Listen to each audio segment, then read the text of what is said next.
Hey, Dave here with Saddleback Leather, and I want to share with you the top materials to make face masks out of. Now, we're usually make leather stuff, but we're making these reusable CDC spec masks. We're making isolation gowns. We're doing stuff for the front lines and try to help with the spread thing.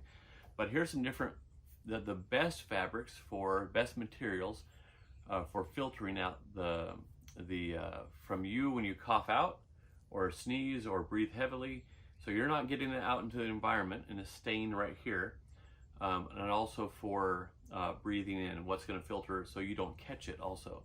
So cotton, from what I understand, gets about 35%, catches about 35%. You have the N95 masks, those get about like 95%. It goes on, but here's some just stuff around the house that you can get. These paper towels that mechanics use, they say those are fantastic. In fact, you can't even find them anymore because someone put out that they're fantastic. You get tea towels. Now those are supposed to be really, really fantastic.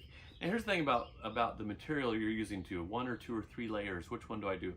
If you can't suck air through it very easily and you can't exhale through it, what's happening is it just goes out your cheeks.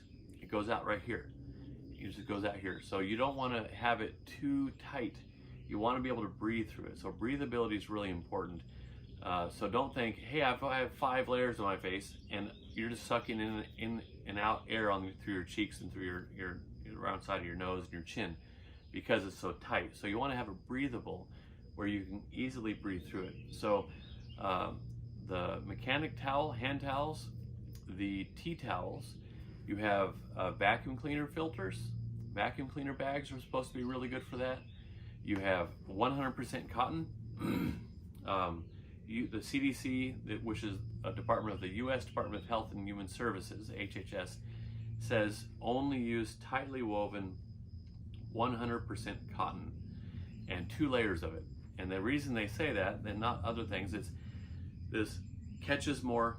Also, it does better with evaporating moisture. So as you're breathing in and out, all this moisture, all the humid air, thick air, it's also letting it out too. So it's not going to clog up because it got too moist, unless you're a big time talker. They say the 100% cotton t-shirt, antimicrobial pillowcases, if you can get some of those, antimicrobial pillowcases, sheets work really well. A regular pillowcase, a scarf, and then linen. Now you don't want it breathing too much. So like linen, it's really breathable. So you want several layers of it so that you can still breathe, but not perfectly easy. So those are the best materials to make your own face masks out of.